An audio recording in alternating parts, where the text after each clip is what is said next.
കണ്ടുപിടിച്ചു? ഞാനാദ്യം ഒരു സിനിമയിലാ കണ്ടത്, പിന്നെ ഗൂഗിളിൽ നോക്കി. ഡൗട്ട്സ് ഒക്കെ അച്ഛനും പറഞ്ഞു. ശരിക്കും ഇതിനകത്ത് സോള് വരുമോ? ഓ, ഇതിനകത്ത് സോളൊന്നും വരത്തില്ല. ഇത് വേറൊരു ഗെയിം അല്ലേ. എന്നാലും നമുക്കൊന്ന് പരീക്ഷിച്ച് നോക്കാം. ചിലപ്പോ സോള് വന്നാലോ? ഇന്ദുട്ടിയുടെ അമ്മയുടെ കാര്യം നമുക്ക് ചോദിക്കാലോ. സോള് വരും, നീ നോക്ക്.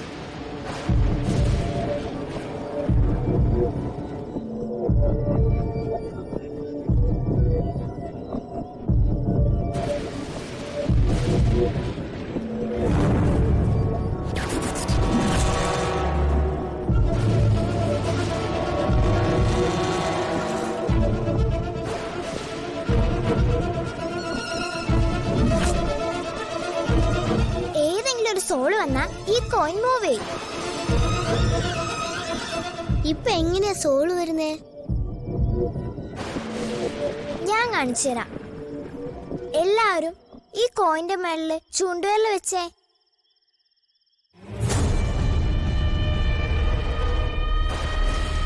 Good spirit please come.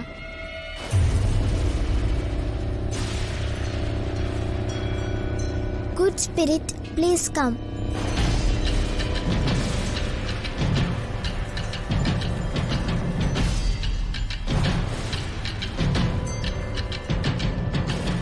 Soul വരുന്നില്ലല്ലോ.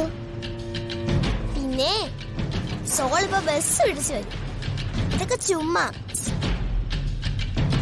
വെറുതെ സമയം കൊള്ളാതെ നമുക്ക് പോയി കിടന്ന് ഉറങ്ങാം.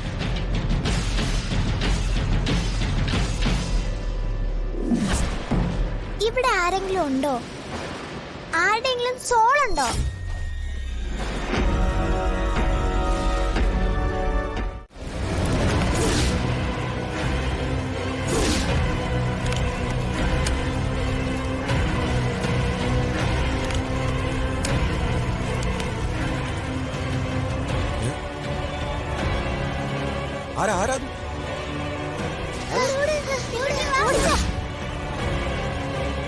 നിങ്ങളായിരുന്നോ? ഞാനങ്ങ് പേടിച്ചു പോയി. ഈ രാത്രിയിൽ ഇതോടെ പോയവര്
കിട്ടുന്നില്ലേ?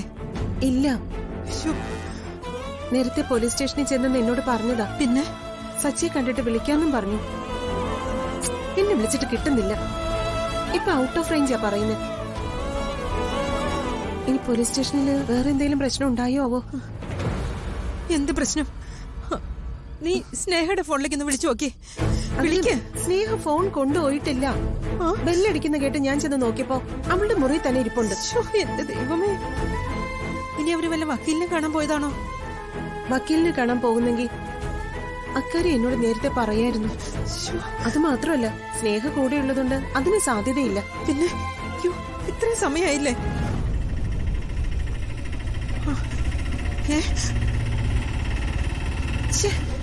അമ്മ എന്തിനാ ഇങ്ങനെ വെപ്രാളം പിടിക്കുന്നേ? അവരിങ്ങോട്ട് തന്നെയല്ലേ വരുന്നേ? അവരിങ്ങോട്ട് വരട്ടെ.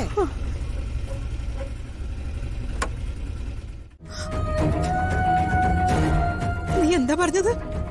ആരെ കണ്ടെന്നാടാ? നമ്മുടെ അച്ഛനെ. ഞാൻ അർച്ചനെ കണ്ടു. അവിടെ ആ ഹോസ്പിറ്റലിൽ അവളുണ്ടായിരുന്നു. സച്ചിയേട്ടാന്ന് വിളിച്ച് അവൾ എന്റെ അടുത്തേക്ക് ഓടി വന്നതാ. അച്ഛനെയോ? ആ, എന്റെ ദേവി, എടാ ഇത് സത്യാണോ? സത്യാണോന്ന്? അവളെ അവൻ ശരിക്കും ഉണ്ടോ? എവിടെ വെച്ചാ കണ്ടത്? അവളെ എപ്പോഴാ കണ്ടത്? എന്നിട്ട് അവൾ എവിടെയാന്ന്? ആ, അമ്മ ബഹളം വെക്കാതെ ഞാൻ പറയുന്നത് കേക്ക്. പറ. ഇതാ ഞാൻ പറഞ്ഞത്, അവൻ സമനില തെറ്റിയതുപോലെയാ സംസാരിക്കുന്നതെന്ന്. ആശുപത്രിയിലെ ഏതൊരു രോഗിയുണ്ട് അവൻ പോയതായിരുന്നു. അവിടുന്ന് അവൻ തിരിച്ചു പോരാൻ ഒരുങ്ങുമ്പോൾ അച്ചു അവന്റെ പിന്നാലെ ഓടി വന്നെന്നാ സച്ചി പറയുന്നത്. എന്നിട്ട് അവൻ അവളോടൊന്ന് സംസാരിച്ചില്ലേ? അവളുടെ കൂടെ കുട്ടി ഉണ്ടായിരുന്നോ? അവൻ അച്ചുവിനെ വ്യക്തമായിട്ട് കണ്ടു. എന്നിട്ട് അവൻ അടുത്തേക്ക് ചെല്ലാൻ തുടങ്ങുമ്പോഴാ പോലീസ് അവനെ അറസ്റ്റ് ചെയ്തത്. ഈശ്വരാ, എല്ലാ ദിവസവും റോഡിലൂടെ അവിടെ ഇവിടെയൊക്കെ വെച്ച് ഓരോ സ്ത്രീകളെ കണ്ടിട്ട് അച്ചു ആണെന്നും പറഞ്ഞ് സാധാരണ അവൻ ബഹളം വയ്ക്കാറുണ്ട്. ചിലപ്പോ ഇതും അതുപോലെ എന്തെങ്കിലും ആയിരിക്കും. അല്ലെങ്കിൽ തന്നെ അച്ചു ഈ നാട്ടിലുണ്ടെങ്കിൽ നമ്മൾ അറിയാതിരിക്കൂ. അപ്പൊ അവൻ കണ്ടത് അച്ഛനെ അല്ലെന്നാണോ?